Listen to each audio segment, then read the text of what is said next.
Shalom, shalom. This is Tazayar from Great Millstone, Indiana Camp.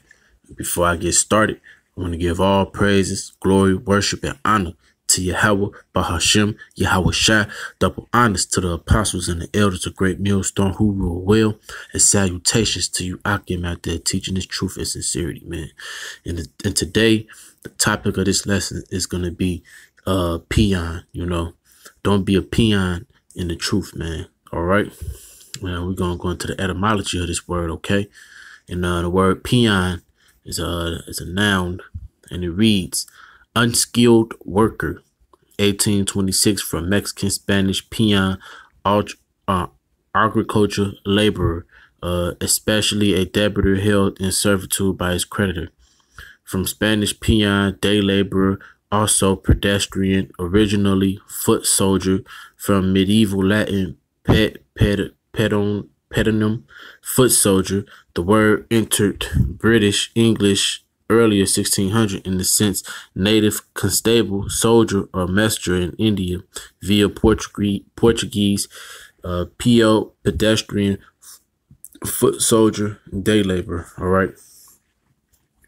So the scriptures, the definition initially started off saying an unskilled worker, and then went into being there was different breakdowns to it, as such as a foot soldier and a day laborer. All right. In this definition, there's two things you do not want to be. All right. One of them is an unskilled worker. Okay. And the other one is a foot soldier. All right. Okay. Now, because the scriptures, we're going to get some scriptures to back this up. And this is 2 Timothy chapter 2, verse 15. And it reads, study to show thyself approved unto the power, a workman that needeth not to be ashamed, rightly dividing the word of truth. All right. And how are we rightly dividing the word of truth, man? As it would say in Isaiah 28:10, which says, for precept must be upon precept, precept upon precept, line upon line upon line, here a little and there a little. Okay. That's basically how we're to basically study to show us how we study to show ourselves approved, man. Because the scriptures, it has breakdowns that you need to jump back and forth to from here and there, because it says rightly dividing the word of truth. Okay. You don't want to be a peon in this thing. You don't want to be unskilled. You want to show thyself approved. You don't want to be ashamed of the work that you put out there, man. Because when you study to show thyself approved, you're giving diligence. All right. We're gonna go into that too. This is 2 Peter 1:10, and it reads, wherefore the rather, brethren, give diligence to make your calling and election sure. For if ye do these things, ye shall never fall. So, first off, we're not foot soldiers because, being that we are of the election, that means we are the elect. All right. The hoped for elect. Okay. Yes, we have an order ranking. All right. We have an order ranking which must be followed, captains of thousands, captains of hundreds, captains of 50s, and so on and so on. Okay. There is an order structure, but in our actuality, we are all workers being called for the election. And at the end of the day, majority of us is going to receive the same penny. Okay. Do it not say in the scriptures, ye are gods, so we are all gods. Okay, we was made to be rulers. All right, and rule things, possess and own things, man, for the most part. Okay. But it says, wherefore rather, brethren, give diligence to make your calling and election sure. For if you do these things, you shall never fall. And basically what you're doing is, man, you taking your time out of the day, you reading, praying to the Most High, to enlighten you, because you just can't jump into this book and think you just gonna get The breakdown, everything is done through the spiritual. All right, through the spirit of Yahweh Shem Yahushua, whether it's the milk, whether it's the deep sayings, man. It's all through the spirit of Yahweh Shem Yahushua, man. But also with praying on him, what you do, you take action and you try to apply what you asked him for. All right. Because the Lord will put you in a position to where what you pray for and what you ask for, that he'll put you in a position to where you can actually do it. So, make sure not to just be praying in vain, man. Because if you really want this thing, you're going to do it, man. You're going to obtain it. All right. So in this calling of ours, you have to be diligent. You know what I'm saying? Breaking down the words, here a little, there a little. All right. This is, Luke 9:62. All right.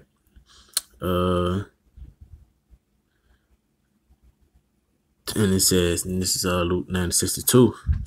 And Yahushua said unto him, no man having put his hand to the plow and looking back is fit for the kingdom of heaven. Right. So, you want to be that good seed, man. That produced many fruits, man. That good tree, that produced, good fruit. You don't want to put your hand to this plow and be like the seed, that fell into stony ground or fell into the thorns, or any of them examples. You wanna put forth your best effort, man. Okay, you don't want to be in this truth and basically you're laboring in vain, man. You don't want to be as a man reflecting himself in the natural glass. Matter of fact, I'm gonna get that. So I can pull this up.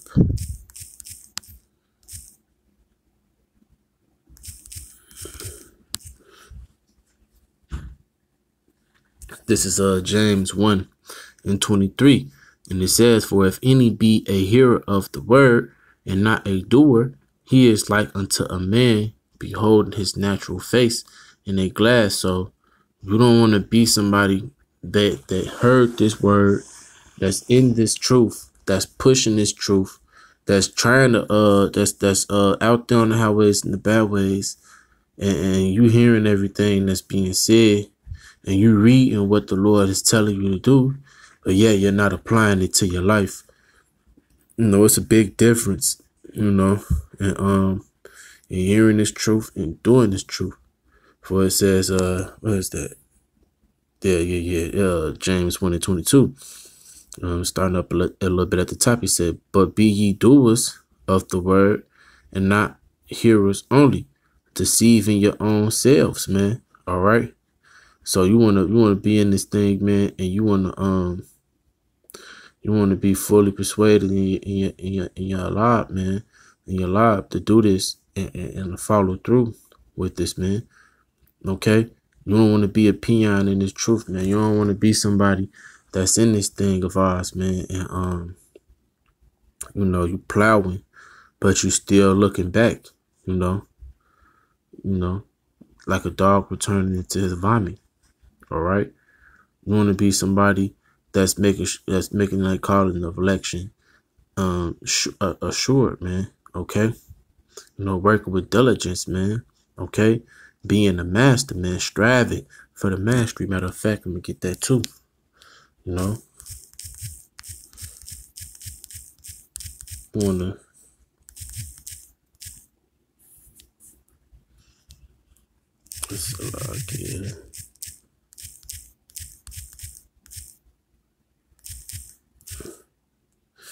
This is 1 Corinthians 9:25, and it reads, "And every man that striveth for the mastery is temperate in all things.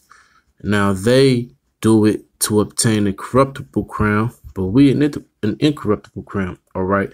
Through the spirit of Yahweh Shem Yahushua, you don't want to study, what I'm saying, to basically please another man.